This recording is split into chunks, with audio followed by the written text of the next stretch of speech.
Trump के करीबी Peter की भारत पर कैसी नजर? चीन के साथ भारत का क्या रिश्ता बताया? ट्रंप के सलाहकार ने भारत पर क्या आरोप लगा दिया? अमेरिकी राष्ट्रपति डोनाल्ड ट्रंप के करीबी और व्हाइट हाउस के व्यापार और विनिर्माण सलाहकार पीटर नवारो ने भारत को लेकर एक बार फिर तीखी टिप्पणी की। उन्होंने दावा किया है कि भारत एक गुप्त शिपमेंट नेटवर्क का हिस्सा है, जिसके जरिए चीनी सामानों को भारी अमेरिकी टैरिफ से बचाया जा रहा है। पीटर नवारो द्वारा तैयार की गई रिपोर्ट के मुताबिक अमेरिका को हर साल 19 अरब डॉलर से लेकर 26 अरब डॉलर के बीच टैरिफ राजस्व का भारी नुकसान हो रहा है। इसका मुख्य कारण चीन से आने वाला वो माल है जिसे तीसरे देशों के जरिए अमेरिकी आयात शुल्क से बचाने के लिए भेजा जाता है। रिपोर्ट के मुताबिक 2018 के बाद से ये घोटाला कम्युनिस्ट चीन को 40 से ज्यादा देशों के जरिए अपने निर्यात को लॉन्डर बनाने यानी वैध बनाने की सुविधा दे रहा है। इस गुप्त नेटवर्क में अमेरिका के सबसे बड़े व्यापारिक साझेदार शामिल हैं, जिनमें भारत, मैक्सिको, कनाडा, यूरोपीय संघ, जापान और दक्षिण कोरिया का प्रमुख रूप से नाम शामिल है।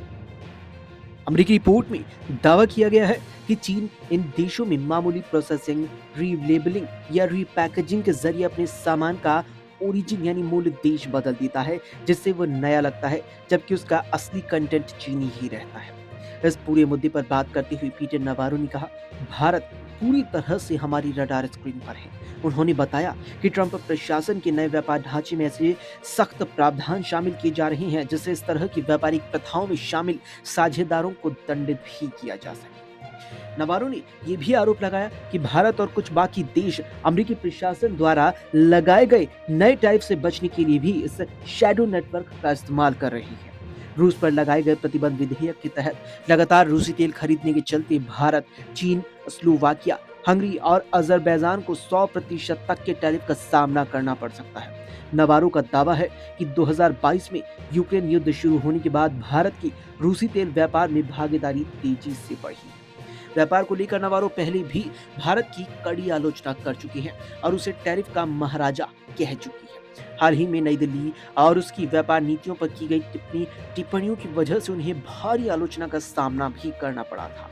आलोचनाओं पर प्रतिक्रिया देते हुए इस हफ्ते व्हाइट हाउस में उन्होंने कहा कि इंटरनेट पर भारतीय महाद्वीप की ओर से उन पर कई तरह के भद्दे हमले किए गए। उन्होंने आलोचकों से कहा, ऐसा न करें, अमेरिका में हम समस्याओं को इस तरह से बिल्कुल भी नहीं सुलझाते। लेकिन जिस तरीके से नवारो ने यहाँ साफ तौर पर कह दिया है कि भारत पर हमारी नजर है, यानी कि अमेरिका ने यहाँ खुले तौर पर आरोप लगाया है कि भारत के जरिए चीनी सामान अमेरिका पहुंचाया जा रहा है ताकि चीन पर जो अब तक सबसे ज्यादा टैरिफ बाकी देश और भारत की तुलना में कम होकर के लग रहा था, उससे चीनी सामान को बचाया जा सके।